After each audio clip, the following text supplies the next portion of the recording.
एक छोटे से गांव में एक बहुत ही साधारण व्यक्ति रहते थे जिनका नाम रामू था।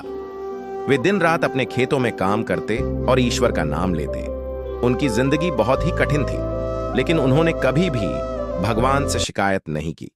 एक दिन गांव में एक संत आए और उन्होंने गांव वासियों से कहा, जो व्यक्ति सच्चे मन से भगवान की भक्ति करता है उसकी सभी समस्याएं हल हो जाती हैं। रामू ने यह सुना और उनके मन में भगवान के प्रति अडिग श्रद्धा और विश्वास बढ़ा। उन्होंने संत की बात मानी और दिन रात भगवान का नाम जपने लगे। हर परिस्थिति में उन्होंने भगवान पर भरोसा बनाए रखा। एक दिन उनके खेतों में एक अनहोनी घटित हुई, लेकिन रामू ने घबराए बिना भगवान से प्रार्थना की।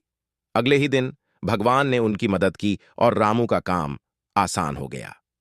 धीरे धीरे उनका जीवन बेहतर होने लगा। इस कहानी से हमें यह सीखने को मिलता है कि सच्ची भक्ति और भगवान पर विश्वास से जीवन में हर मुश्किल आसान हो सकती है। भगवान हमेशा अपने भक्तों की मदद करते हैं जब वे सच्चे दिल से उनकी भक्ति करते हैं। दो दोस्तों की कहानी। एक बार की बात है, एक छोटे से गांव में दो बहुत अच्छे दोस्त रहते थे जिनके नाम रामू और श्यामू थे। दोनों बचपन से साथ खेलते पढ़ते और एक दूसरे की मदद करते थे। गांव में अक्सर भटकते हुए जानवरों से फसलों को खतरा होता था और इस कारण किसान परेशान रहते थे।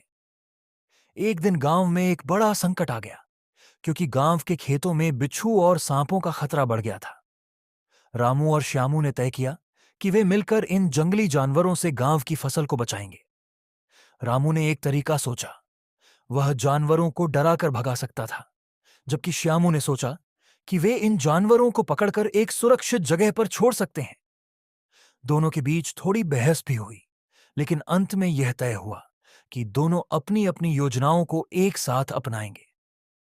रामू जंगल में गया और अपनी योजना के मुताबिक उसने आवाजें करना शुरू किया, जिससे जानवर डरकर भाग गए। श्यामू ने अपनी योजना के अनुसार कुछ चतुराई से इन जानवरों को पकड़ लिया और उन्हें एक सुरक्षित स्थान पर छोड़ दिया। इस तरह दोनों दोस्तों ने मिलकर गांव की फसल को बचाया। गांव वाले बहुत खुश हुए और दोनों दोस्तों की बहादुरी की सराहना की। रामू और श्यामू ने सीखा कि यदि हम मिलकर काम करें तो कोई भी मुश्किल आसान हो सकती है। कहानी का संदेश: दोस्ती, एकजुटता और समर्पण से किसी भी समस्या का हल निकाला जा सकता है।